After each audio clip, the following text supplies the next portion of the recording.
right. It's IPC Apex Expo 2022 in San Diego. I'm joined by Beth from Electrolube. Good to see you again. Yeah, you too. So it was Productronica a few months ago where we were chatting away. Now, actually, you've been presented with an award, haven't you, for a research paper? So Yes. Tell me a bit about that first. So this morning presented at the sort of keynote entry speaker.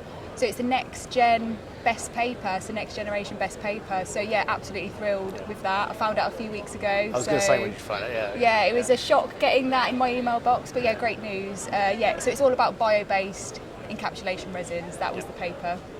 Which is where we were kind of talking before, actually, where things are moving over towards, aren't they? And it's, and we were saying it's quite an exciting time to be doing your job because there's a lot of, there's a lot of demands, there's a lot of new requirements, and there's also the ways to do it now, aren't there? Yeah, exactly.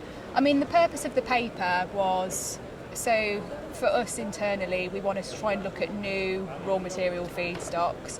So for the resins range, that covers two aspects really. We've got sort of the reactive systems, which traditionally come from sort of crude oil, but we can use vegetable oils to generate those types of materials as well. So part of the paper was comparing crude oil versus these vegetable oil reactive components. But then sort of with the resins, we always want a little bit extra, so we put in powders or fillers to give thermal conductivity or flame retardants. So usually those things come from mineral rocks, so sort of quarry mining. So we wanted to look at biogenic waste powders, so things like eggshells, for example, or crustacean shells. So things that are regarded as waste, got rid of tons and tons. Can we use those? So we were looking at that. And basically we've done loads and loads of testing because we want to, if we want to be slightly disruptive, we need to show the data, prove to people there's no compromise on quality. And what we actually found was that comparing these systems with those commercially available resins that are out there that are derived from crude oil, we actually get better results in high humidity, high temperature testing, SIR testing, so things that aren't actually usually done on encapsulation resins. So it was great news, great results, and I'm absolutely thrilled. Well, congratulations, it sounds like a well-deserved win as well. I'm absolutely thrilled. So I mean, from on a personal level, it's fantastic, isn't it? And for the business, it vindicates all the work that you've been doing. Yeah, and it sort of gives credit to the direction we're trying to move in, right? So I mean, were you surprised by some of the results, from the testing, how good some of these new systems performed? Yes and no. So this is something that we've sort of been dipping our fingers into for a few years and sort of testing here and there where we get opportunities. So there were some results that I sort of knew were going to be good, but particularly with these sort of biogenic waste powders, that's something that we hadn't looked at before. Now in the paper, so we looked at a lot. They weren't all good. They weren't all good, but there were some that were really good, which was absolutely surprising. So I suppose what we'd like to do moving forward is sort of work with sort of academia and industry to look at those sort of waste streams and collaborating with them in terms of supply chain. So that's again, you've got to set up new supply chains for it, isn't it? I mean, we're kind of lucky because there's some really intelligent people out there who have already been looking at these things for completely different applications. It's just never been looked at in terms of encapsulation resins specifically for electronics.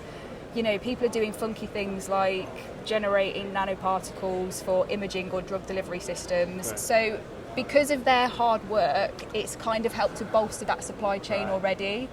It's really just no one's looked at it from our perspective.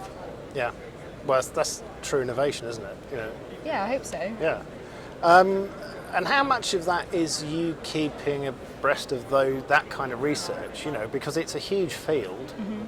There must be a lot of time spent trying to absorb all the papers that are relevant to what you're doing. But then filtering them down to what's really applicable to what we're trying to achieve. I suppose it's kind of, for me, a personal interest, so it's something that I'm happy to sit and learn about and listen about in my own time. I'm sort of members of societies where it's sort of easy for me to access that kind of information. So it's just sort of filtering through what could be relevant to our industry. And it's great being in a position in a company where you've got the resources and facilities to do that. Yeah, exactly. So we're really fortunate at Electrolube because we do have so many sort of analytical test facilities and sort of electrical test facilities. So we've sort of partnered with universities and other industries where I suppose they've sort of looked at it from a processing side and thinking about how these powders can be processed, you know, what particle sizes, what shapes. And then we have the test facilities to actually sort of link that back to, okay, what does this mean for surface insulation resistance, for example, or water immersion volume resistivity. Right, yeah, we're very fortunate to have the facilities where we can actually do in-depth, really good research. Yeah. And then, you know, surely you're ahead of the curve a little bit, so you can go to your customer and say, this is where we're going? This was exactly the reason we wanted to do it as a research paper, because honestly, I don't think that it's something that people are actively coming to ask us for. You know, at the moment, I don't think it's necessarily a tick on somebody's specification requirement to have that. I'm not quite sure what that is. I suppose it is this fear of change. Is there going to be compromise on quality? So for us, it was essential to spend the time to go and gather all the data and the information and do it this way round, so we have that sort of knowledge and understanding of what works well, what doesn't, and create a range that is as good as it can be, really, and have the data to show people who are interested why it's so good. So, but surely with, you know, like you say, okay, maybe people aren't coming to ask you straight away, but it's only going to need a little change in legislation somewhere to say that companies should do that for it to flip it completely the other way. Exactly. Will that happen?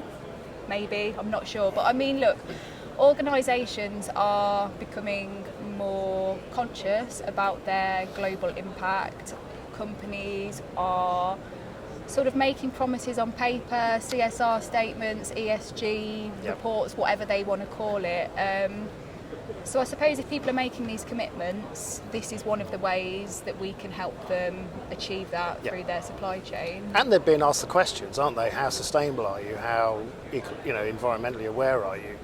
And once their customers ask for that, then they've got to go down that route. Exactly. So the show seems quite busy.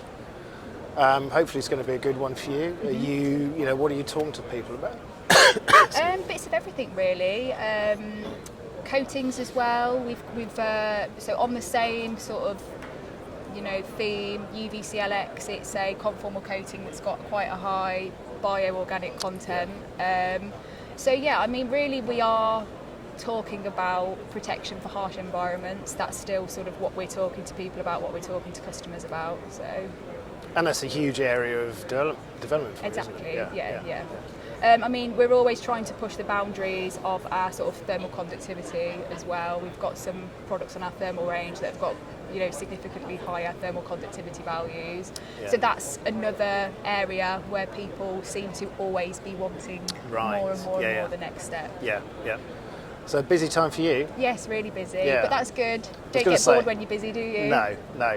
But it sounds really exciting as well. Yeah. You know, like you say, if you've got a personal interest in those areas anyway, to be able to look at them in real detail and, you know, do some proper thought leadership, and, you know, it's that hackneyed term, but it is, isn't it? You know, because it's, and without those kind of things, the industry won't develop, will it? No. So you're at the cutting edge. Hopefully. Yeah. Well, congratulations again on the award, and I hope the show's really good for you. Thank you very much, you too. Hope you're busy, but I hope you get some downtime as well. Yes. Oh yeah, San Diego's great, actually. Yeah, lovely. And then we'll see you at another show I'm very sure soon. we will, I'm sure. yeah. Okay, Thanks, you. Beth.